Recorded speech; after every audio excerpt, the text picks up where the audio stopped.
Minister Yogi Adityanath ji ने बोला है कि यूपी की इकोनॉमी इंडिया की 4 ट्रिलियन इकोनॉमी में से 1 ट्रिलियन कंट्रीब्यूट करेगी। उत्तर प्रदेश की अर्थव्यवस्था को $1 ट्रिलियन की इकोनॉमी बनाने की दिशा में अयोध्या मंदिर खुलने पे पहले दिन में ही 2 लाख श्रद्धालु आएंगे। इतना ही कठोर और दर्दनाक इतिहास राम मंदिर और बाबरी मस्जिद विवाद का था।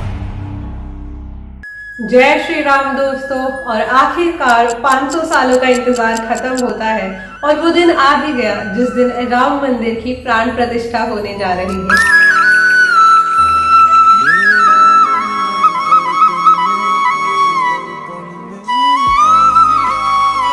वो भी 22 जनवरी को।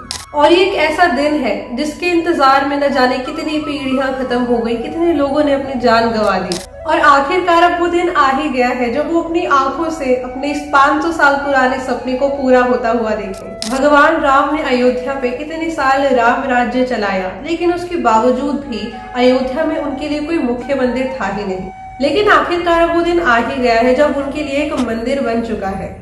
5 अगस्त 2019 को हमारे प्रधानमंत्री श्री नरेंद्र मोदी जी ने इस शुभ कार्य की शुरुआत की और अब 22 जनवरी को उसकी प्राण प्रतिष्ठा भी होने जा रही है। तो दोस्तों, क्या आपको पता है कि यह मंदिर इतना ज्यादा महत्वपूर्ण क्यों होने जा रहा है? क्यों ये लोगों के बीच में इतनी लाइमलाइट में है, और क्या इतिहास है राम मंदिर और बाबरी मस्जिद का? इस वीडियो में मैं आपको बताऊंगी। उससे पहले आप मेरे चैनल लक्ष्मी जियो टॉक्स को लाइक, शेयर, सब्सक्राइब करना न भूलें। तो आइए वीडियो को शुरू करते हैं। तो दोस्तों, क्या आपको पता है कि रामलला का यह मंदिर दुनिया का तीसरा सबसे बड़ा और भारत का सबसे विशाल मंदिर होने जा रहा है। राम मंदिर को बनाने में नगरा स्टाइल का इस्तेमाल हुआ है और इसकी लंबाई कुल 380 फीट और चौड़ाई 250 फीट होने वाली है। इसके कारीगरों ने इसे इतना स्मार्टली बनाया है कि इसे 6.5 मैग्नीट्यूड का अर्थक्वेक भी डिस्ट्रॉय नहीं कर सकता। और राम मंदिर को किसी भी तरह के रिपेयरिंग की जरूरत है ही नहीं 1000 साल तक, क्योंकि इस मंदिर को बनाने में किसी भी तरह की आयरन या स्टील का इस्तेमाल नहीं हुआ है, क्योंकि हमें पता है लोहे में जंग लग जाती है। तो इसीलिए इसके कारीगरों ने आयरन को यूज करना अवॉइड किया है और इन्होंने स्टील को भी यूज नहीं किया। तो इन्होंने इस्तेमाल किसका किया है? स्टोन्स का। राम मंदिर को बनाने में स्टोन्स का इस्तेमाल हुआ है, और वो स्टोन्स भी ऐसे हैं कि वो 40 फीट गहरी राम मंदिर की फाउंडेशन में वो सभी स्टोन्स डाल दिए गए हैं और 28 दिन तक वो अपने आप ही सीमेंट में कन्वर्ट हो गए हैं। इसीलिए राम मंदिर की फाउंडेशन भी बहुत ही ज्यादा गहरी है और इसको किसी भी तरीके का कोई अर्थक्वेक या कोई भी तरह की नेचुरल कैलामिटी असर नहीं कर सकती। एंड राम मंदिर को बनाने में पूरे 2078 शहरों की मिट्टी लाई गई है। और अगर हमें रिलीजियस या फिर धार्मिक एंगल से राम मंदिर की इम्पोर्टेंस देखें तो वो ऑफ कोर्स बहुत ज्यादा है, लेकिन इसके साथ साथ ये यूपी स्टेट और इंडिया पूरी कंट्री को भी बहुत ही ज्यादा बेनिफिट देगा अगर हम इकोनॉमिक पर्सपेक्टिव से देखें तो। देखिए, आप दुनिया में कोई भी एग्जाम्पल ले लीजिए, मतलब भले ही वो रोम की वेटिकन सिटी हो या फिर इस्लाम का मक्का मदीना, अगर किसी भी जगह पे कोई धार्मिक स्थल या कोई रिलीजियस साइट बनाई जाती है तो वहाँ पे बहुत सारे श्रद्धालुओं का आना शुरू हो जाता है। मतलब धर्म एक ऐसी चीज है जो लोगों को बहुत ही ज्यादा अट्रैक्ट करती है और इन्फ्लुएंस करती है, क्योंकि हमारे भारत देश के लोगों में बहुत ही ज्यादा श्रद्धा है। और कोई भी धार्मिक साइट बनने से उस एरिया का डेवलपमेंट भी बहुत ज्यादा होता है। अगर हम अयोध्या का ही एग्जाम्पल ले लें तो ऐसा अजम्पशन लगाया जा रहा है कि अयोध्या मंदिर खुलने पे पहले दिन में ही 2 लाख श्रद्धालु आएंगे, और पूरे साल में ऐसा अजम्पशन लगाया जा रहा है कि 2 करोड़ श्रद्धालु तो साल भर जरूर आएंगे। तो अब सोचिए, इतने सारे श्रद्धालु आएंगे, वो रुकेंगे, उनके लिए होटल का इंतजाम करना, और प्लस इससे अयोध्या का फॉरेन टूरिस्ट काउंट भी बढ़ेगा। बहुत सारे फॉरेन टूरिस्टर्स भी इंडिया में आएंगे जो कि इंडिया के टूरिस्ट सेक्टर को बिल्ड करेंगे और उसे और ज्यादा स्ट्रॉन्ग बनाएंगे। अयोध्या का टूरिस्ट सेक्टर हमारी इकोनॉमी को बहुत ज्यादा बेनिफिट दे सकता है। इससे हमारे देश की जीडीपी भी बढ़ेगी। और ऐसा अजम्पशन लगाया जा रहा है कि केवल यूपी की ही जीडीपी हमारी देश की 1/4 जीडीपी में कंट्रीब्यूट कर सकती है। और चीफ मिनिस्टर योगी आदित्यनाथ जी ने बोला है कि यूपी की इकोनॉमी इंडिया की 4 ट्रिलियन इकोनॉमी में से 1 ट्रिलियन कंट्रीब्यूट करेगी। अयोध्या में भगवान श्री राम का टॉलेस्ट स्टैचू बनने जा रहा है।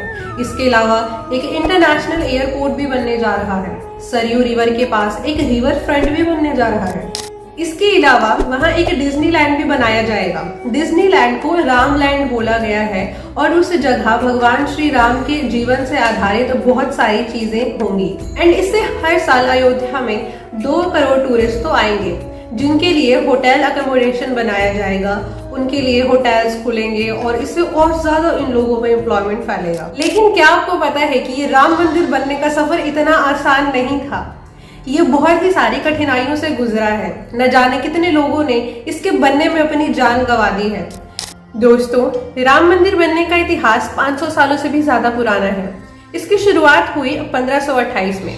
1528 में बाबर के सेनापति मीर बाकी ने अपने राजा बाबर के लिए एक मस्जिद बनवाई, बाबरी मस्जिद। और वहां के लोकल लोगों का ऐसा मानना है कि ये बाबरी मस्जिद एक राम मंदिर को तुड़वा कर बनवाई गई थी और यहीं से ये विवाद शुरू हुआ, जो कि इसकी जड़ है। और इसी कारण 1853 से 1859 के बीच में लोगों में काफी सारे कम्युनल राइट्स देखने को मिले। और ये वही दौर था जब ब्रिटिशर्स हम पे रूल कर रहे थे। दोनों ही रिलीजन के लोग आपस में काफी ज्यादा लड़ रहे थे और बेसिकली इस मसले को हल करने के बजाय उन्होंने पूरी बाबरी मस्जिद की कॉम्प्लेक्स को ही फेंस कर दिया और वहां पर कोई भी आया जा नहीं सकता था। और ब्रिटिशर्स के दौरान तो कोई ज्यादा हलचल इस मुद्दे में देखने को नहीं मिली, लेकिन ये मुद्दा दोबारा उभर के तब आया जब भारत आजाद हुआ।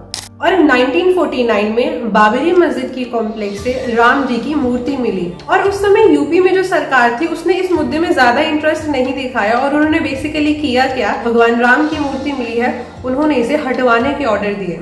लेकिन उस समय के अयोध्या के डीएम वो थे के नायर। तो के नायर ने सरकार की बात नहीं मानी, क्योंकि उन्हें पता था कि अगर वो ऐसा करेंगे तो इससे लोगों में और हिंसा भड़क जाएगी और हिंदू और मुस्लिम के बीच जो कम्युनल राइट्स हो रहे हैं वो और ज्यादा सीरियस हो जाएंगे। और बेसिकली तब की यूपी सरकार ने भी ब्रिटिशर्स की तरह ही किया।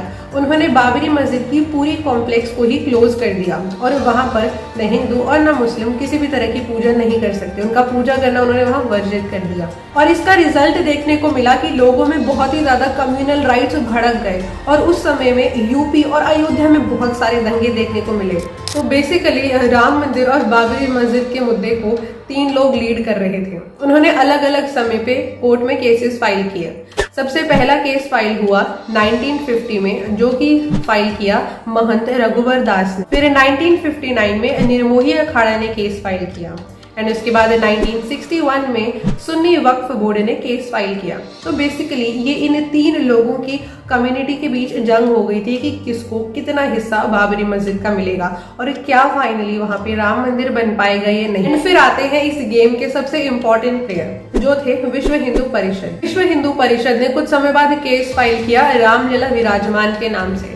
लाल कृष्ण आडवाणी ने एक रथ यात्रा निकाली 1990 में सोमनाथ से लेकर अयोध्या तक और इसमें 1000 से ज्यादा कर सेवक शामिल थे, जो सारे श्रद्धालु थे जो कि राम मंदिर के बनने के मुद्दे को सपोर्ट कर रहे थे।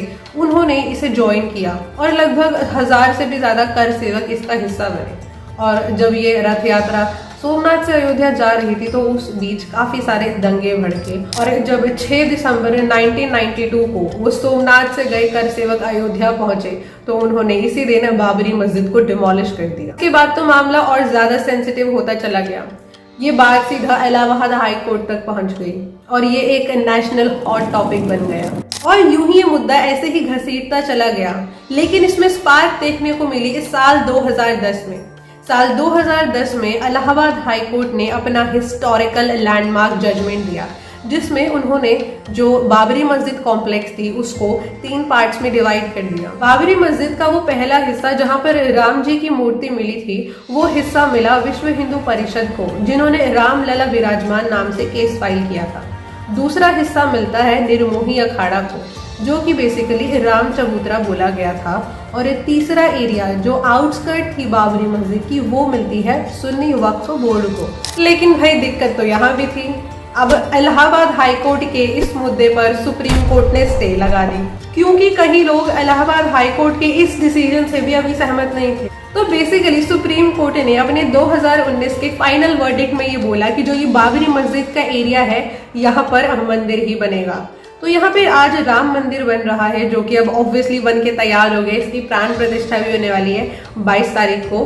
और जो बाबरी मस्जिद का एरिया था वो तो अब चला गया राम मंदिर को, तो मस्जिद कहाँ बनेगी। तो सुप्रीम कोर्ट ने 5 एकड़ की लैंड अलग से अलॉट कर दी, जिसमें वो मुस्लिम्स के लिए एक मस्जिद बनवा सके। और वो लैंड जो है वो सेंट्रल गवर्नमेंट सुन्नी वक्फ बोर्ड को हैंड ओवर करेगी और ये मुद्दा यहीं खत्म होता है। तो सुप्रीम कोर्ट ने बेसिकली अपनी वर्डिक्ट में दोनों ही कम्युनिटी के लोगों को सेटिस्फाई करने की कोशिश की है। बहरहाल ये तो थी हिस्ट्री राम मंदिर और बाबरी मस्जिद की, लेकिन अब फाइनली वो दिन आ गया है जब राम मंदिर बन के तैयार हो गया है और इसकी बहुत ही ज्यादा लोगों के बीच में चर्चा हो रही है। हर किसी की इच्छा है राम मंदिर की प्राण प्रतिष्ठा में अपना हिस्सा बनने की और अपना कुछ योगदान देने की। तो आज का वीडियो यहीं खत्म करते हैं। आपको मेरी वीडियो कैसी लगी मुझे नीचे कमेंट सेक्शन में बताएं। और दोस्तों अगर मैं आपको बोलूं तो ये धर्म के नाम पे ना बहुत ही सारे झगड़े हो रहे हैं आजकल।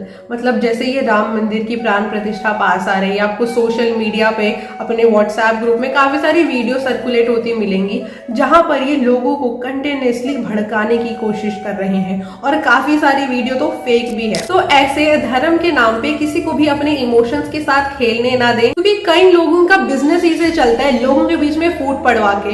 तो आप उसका हिस्सा तो बिल्कुल भी ना बने और अपने सभी लोगों के बीच में प्रेम और सदाचार से रहें और यूं ही मेरी वीडियो देखते रहें। Till then stay tuned with me and bye bye.